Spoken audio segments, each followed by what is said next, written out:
This is a news update about Dapol, who have got themselves into a bit of bother with their Class 66 locomotive in O gauge, and they've given us some engineering samples of this ambitious model. So let's get into it.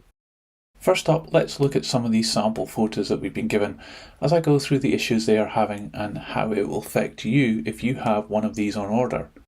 So far the model is shaping up to be something really cool with a lot of attention to detail and extra parts added on, including etched metal grills, and it has a heavyweight die-cast chassis and also die-cast bogie frames. The feature set of this model is impressive as well, and the model comes with a raft of features including working rotating axle centres, which are pretty cool, multiple digital and sound options, I'll come on to that in a little bit, 2 motors which are balanced and matched, operating front and rear lights, and these are independent operation for DCC, or they're switchable for DC use, includes day and night mode, operating side lights where applicable, detailed cab with cab lighting and illuminated control panel. It has sprung buffers as you would expect, and it has also an interchangeable front buffer beam with the option for an auto coupler to be used, and they say that the entire buffer beam assembly can be swapped out, which leaves no unsightly seams on the valance, which is a pretty cool feature. Dapol are releasing a total of 6 liveries in the core range of models, but we also have special editions from Gagemaster with the DB Red version, and Rails of Sheffield are in on the act as well with Evening Star, which I think is probably the best version of this. Certainly a memorable one, and I've spotted it in the past. I know it's a bad photo, but I was passing it on another train at real high speed. Anyway, I digress. Let's get on to the issues they have been having. Well, Dapol released this statement which goes into details about the bother they've been having recently. The first part speaks about how there's been a lot of cost in terms of money and time to even get to this stage in the project, and it highlights the gamble Dapol are making on this model.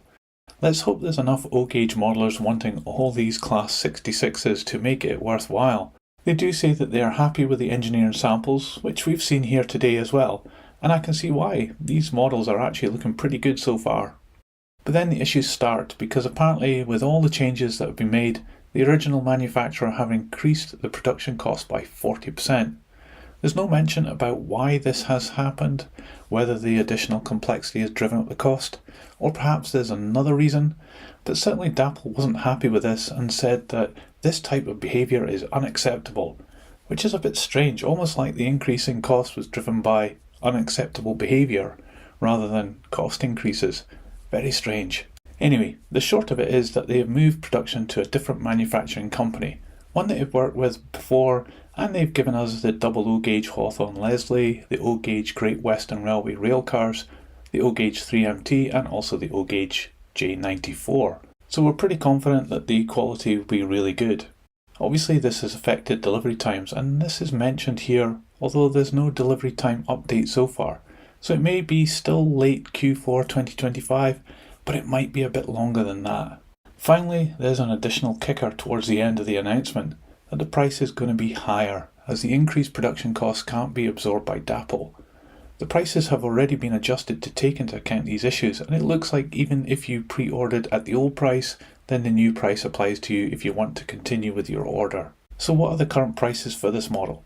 It's been offered in 4 different variations, and taking the EWS one as an example, it starts off with the analog DC version coming in now at £395. Digital versions start with the basic 2 Imperium 6 Plux 22 chips with lighting control, and this version comes in now at £460.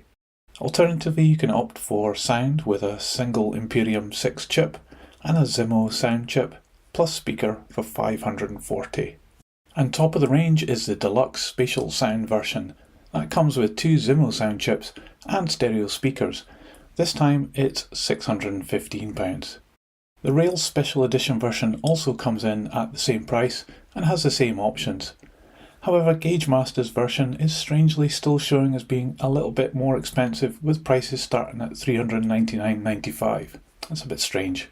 So what does this all mean? Obviously price increases are never welcomed, but we're still getting offered a highly detailed niche model for under £400, and it's quite a sizable model for that price too.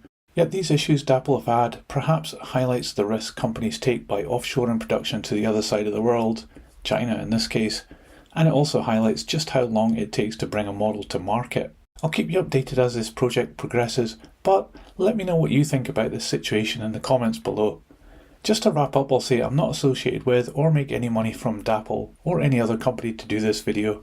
Hope you liked it though, give it a thumbs up if you did, and subscribe to keep updated with model railway news and for model reviews. I'll see you on the next one. See ya!